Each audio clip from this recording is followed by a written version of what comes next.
नमस्कार दोस्तों, मैं सुचिश्री एक बार फिर से आपका स्वागत करती हूँ हमारे चैनल VMKT न्यूज़ में।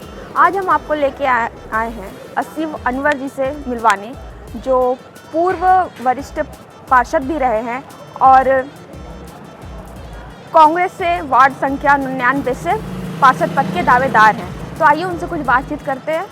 सर, हमें ये बताइए कि जो अभी उमेश पाल हत्याकांड हुआ है उस पर बीजेपी ये कह रही है कि सपा जो है वो अपराधियों को आश्रय देती है, तो इससे कांग्रेस कितनी सहमत है? देखिए, ये तो राजनीति है। उत्तर प्रदेश में अखिलेश जी की सरकार थी, 2017 में योगी आदित्यनाथ जी के, 2012 के बाद जो है योगी आदित्यनाथ जी की सरकार आई। दूसरा रुजूम पूरा कर रहे हैं योगी आदित्यनाथ जी मुख्यमंत्री के तौर पर, और अखिलेश यादव जी जो गुंडा राज की बात कर रहे हैं, उनके दामन में कितने दाग लगे हैं वो उठा के देखिए बिल्कुल कि कितने दाग लगे।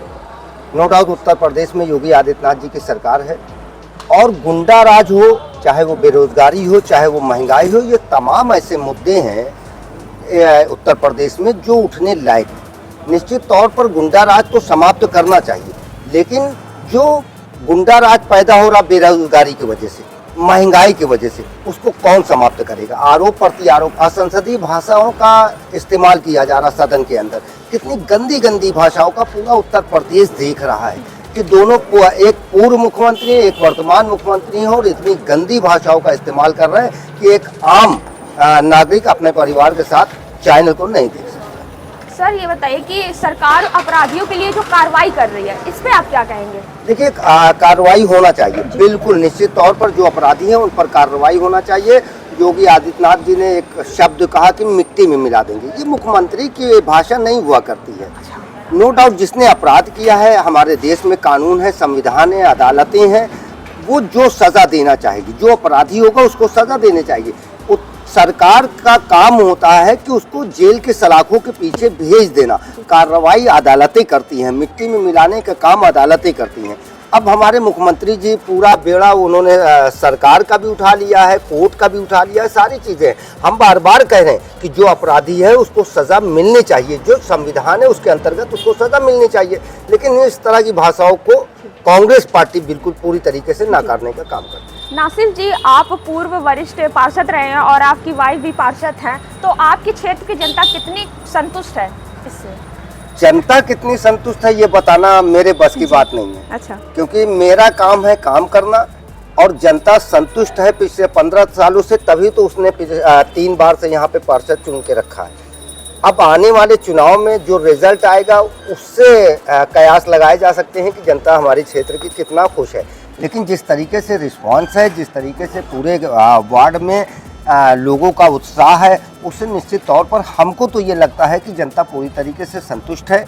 हम एक बात आपके चैनल के माध्यम से अपनी जनता के लिए और कहना चाहेंगे कि निश्चित तौर पर 2017 से 2022 के बीच जिस तरीके से मेरी काम की अपनी प्राथमिकताएं हुआ करती थी, वो इन 5 सालों में नहीं हुई है। उसका मुख्य कारण है कि 3 साल कोरोना काल में बीता है, उससे सारे बजट हमारे सारे तमाम व्यवधान पैदा हुए हैं, लेकिन उसके बावजूद भी जो मुख्य कार्य थे उसको कराए गए हैं। आगे भी अगर जनता ने मौका दिया तो लगातार काम कराया जाएगा। नासिफ जी, आपकी निगाह में आज जो नगर निगम का काम चल रहा है वो कितना सही चल रहा है? देखिए, ये तो बड़ा अजीब व गरीब सवाल है कि नगर निगम के माध्यम से जो कार्य कराए जा रहे हैं वो कैसे कार्य हैं। पूरा देश जानता है, पूरा प्रदेश जानता है, पूरी जनता जानती है कैसे कार्य कराए जाते हैं, है ना। अब क्या बताया जाए कि भ्रष्टाचार चरम सीमा पर है। एक प्रार्थना पत्र लेके जाइए किसी भी बाबू, किसी भी अधिकारी, किसी भी पुलिस वाले से, अगर उस पर मोहर और सिग्नेचर कराना है तो 1500 जेब में रख के जाइए। जब एक एप्लीकेशन की ये स्थिति है तो फिर कार्य की क्या स्थिति होगी? वो तो जनप्रतिनिधि अपने क्षेत्र में कितना दबाव ठेकेदार पर दबाव बना सकते हैं, कितना अच्छा वो खड़े होकर कार्य करा सकते हैं, ये जनप्रतिनिधियों पर। रही भ्रष्टाचार की बात, तो भ्रष्टाचार तो चरम सीमा पर। नासिफ जी, अगर अब की आप पार्षद चुने जाते हैं तो आपने क्या सोचा, आप क्या करेंगे जनता के लिए? देखिए, हमने तो 2006 से जो सोच रखा है उस मिशन पर काम कर रहे हैं। कुछ कार्य कम हुए हैं इन 5 सालों में कोरोना काल की वजह से, और तमाम व्यवधान पैदा हुए हैं। जो कार्य छूटे हुए उसको और ज़्यादा तेज़ी से कराने का कार्य किया जाएगा। तो जैसा कि आप लोगों ने देखा, हमने आपको आसिफ अनवर जी से मिलवाया जो पूर्व वरिष्ठ पार्षद रहे हैं। तो उनसे हमने हत्याकांड के बारे में बातचीत की, फिर उनसे नगर निगम के बारे में भी बातचीत की है। इसके अलावा अगर वो अब की फिर पार्षद बनते हैं तो वो क्या करेंगे अपनी जनता के लिए, इस पर भी हमने उनसे बातचीत की।